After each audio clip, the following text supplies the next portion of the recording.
Hi, I'm Vanessa Kynes, and I'm a Pinterest marketing strategist for creative small businesses. I help creative businesses craft traffic generating Pinterest marketing strategies. Today's video is all about creating the perfect Pinterest image. Now, we all know there isn't a perfect Pinterest image, but there are some guidelines that we're even given by Pinterest for best performing pins. The first thing that's important is that Pinterest prefers a particular vertical size. They're recommending on their website that we use 600 by 900 pixels.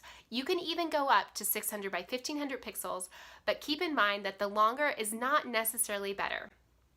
The second thing is you really want to utilize your brand's colors and your brand's fonts. So if you have a web designer who's put together your website, often they'll give you hex codes for colors, and they'll even choose a couple fonts to go on your website. But if you don't have those, decide now what colors blend in with your interest or your niche or even with your website, and to utilize those colors and backgrounds and font colors on your website. The next thing I want to mention about fonts is it's super important to choose a legible font.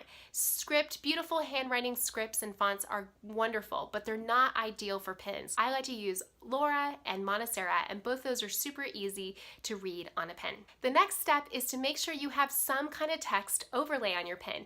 Pinterest has told us, and I've seen this personally as well, that pins that have text overlay on them get more click-through.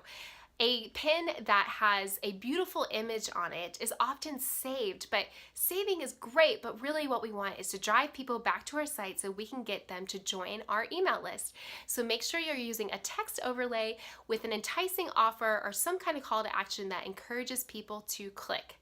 Another thing that I learned from Pinterest headquarters back in August 2017 is to add your logo.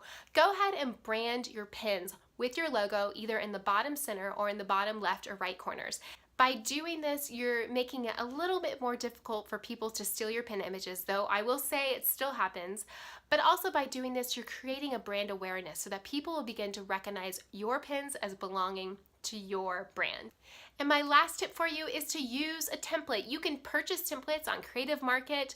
Maybe you even go to a designer and have them design you a couple different templates where you can switch out the background with stock photography, or even go to Canva. There's no shame in using a template.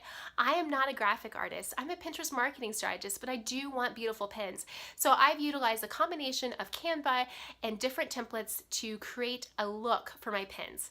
So just to round it all up, I like to have pins that fit my aesthetic, which is neutral and feminine and pretty. So I utilize a lot of whites, a lot of creams, and a lot of pinks on my pins, but I make sure that my text is always legible and a dark color that makes it easy to read on the Pinterest platform.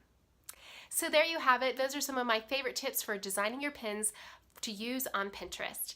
If you're looking for more Pinterest marketing strategies, you can subscribe to my YouTube page here or go to vanessakynes.com where you can get my free Pinterest startup guide to get you started on Pinterest. Thanks so much for joining me.